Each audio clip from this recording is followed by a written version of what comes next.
ఆషాఢ మాసంలో గ్రామ దేవతల పూజలు, బోనాల పండగ అనేవి కేవలం ఆచారాలు మాత్రమే కాదు. వాటి వెనక అద్భుతమైన శాస్త్రీయ, ఆధ్యాత్మిక మరియు చారిత్రక రహస్యాలు దాగి ఉన్నాయి. నమస్కారం, చాంటింగ్ హబ్కు స్వాగతం.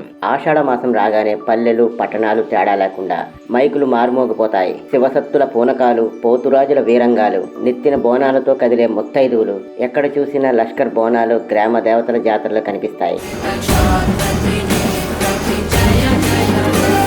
ఎల్లమ్మ, పోచమ్మ, మైసమ్మ, పెద్దమ్మ తల్లి గుడులన్నీ భక్తులతో కిటకిటలాడుతూ ఉంటాయి. అసలు వర్షాలు పడే ఈ మాసంలో గ్రామ దేవతలను ఎందుకు పూజిస్తారు? ఘటాల ఊరేగింపు వెనుక ఉన్న మర్మం ఏమిటి? అమ్మవారికి సమర్పించే బోనం వెనుక ఉన్న అసలు రహస్యం మరియు దాని వెనుక దాగున్న విస్మయపరిచే సైన్స్ ఏంటో ఈ 5 నిమిషాల వీడియోలో పూర్తిగా తెలుసుకుందాం. వీడియో ఆసక్తికరంగా ఉంటుంది. ఎక్కడ స్కిప్ చేయకుండా చివరి వరకు చూడండి.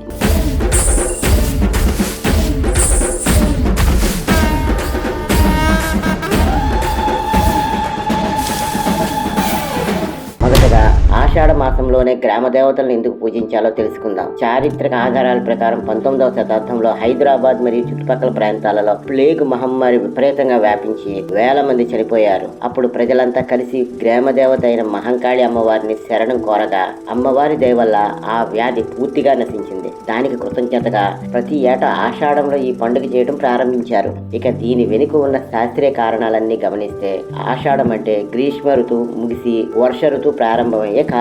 ఈ సంధి కాలంలో వాతావరణం ఒక్కసారిగా చల్లబడిపోతుంది. దీనివల్ల కలరా, మలేరియా, టైఫాయిడ్, డెంగ్యూ వంటి విష జ్వరాలు మరియు అంటువ్యాధులు వ్యాప్తి చెందుతాయి.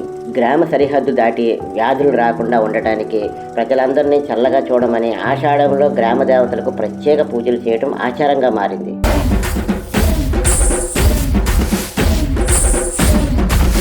మరి బోనం సమర్పించడం వెనుక ఉన్న అసలు రహస్యం? అమ్మవారికి మనం సమర్పించే బోనం అంటే కేవలం ప్రసాదం మాత్రమే కాదు. బోనం అనే పదం సంస్కృతంలోని భోజనం అనే పదం నుండి వచ్చింది. కొత్త కొండలో పాలు, బెల్లం, కొత్త బియ్యంతో వండిన అన్నాన్ని బోనంగా తయారు చేస్తారు. ఆ బోనం కొండ పైన దీపం వెలిగించి వేపాకులు, పసుపు, కుంకుమతో అలంకరించి నెత్తిని పెట్టుకుని గుడికి వెళ్తారు. ఇందులో దాగి ఉన్న సైన్స్ ఏమిటో తెలుసా? వేపాకులు అత్యుత్తమ యాంటీసెప్టిక్ మరియు యాంటీ బ్యాక్టీరియల్ ఏజెంట్. వర్షాకాలంలో గాలి ద్వారా వచ్చే బ్యాక్టీరియాలని ఇవి నశింపజేస్తాయి. పసుపు నీళ్లు ఊరేగింపులో రోడ్డు పొడవున పసుపు, వేపాకు కలిపిన నీటిని చల్లుతారు. ఇది ఆ కాలంలో రోడ్లపై క్రిమి సంహారిక మందులా పనిచేసి అంటువ్యాధులు వ్యాపించకుండా అడ్డుకునేది. ఇక కుండపై వెలిగించే దీపం, ఇది ఇంట్లోని మరియు వీధిలోని నరాత్మక శక్తిని అంటే నెగిటివ్ ఎనర్జీని హరించి పాజిటివ్ వైబ్రేషన్స్ ని నింపుతుంది. అంటే బోనం ఎత్తుకుని ఊరేగడం వల్ల ఆధ్యాత్మికంగా పుణ్యంతో పాటు ఊరంతా శానిటైజ్ అయ్యే ఒక అద్భుతమైన ఆరోగ్య రహస్యం కూడా ఇందులో దాగి ఉంది.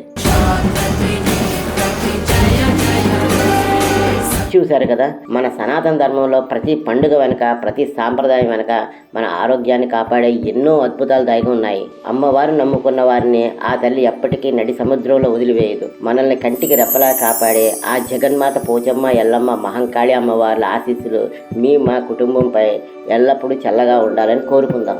నెగిటివ్ ఎనర్జీ పోవడానికి ప్రతిరోజు సాయంత్రం వేప నూనెతో దీపం వెలిగించడం అలవాటు చేసుకోండి.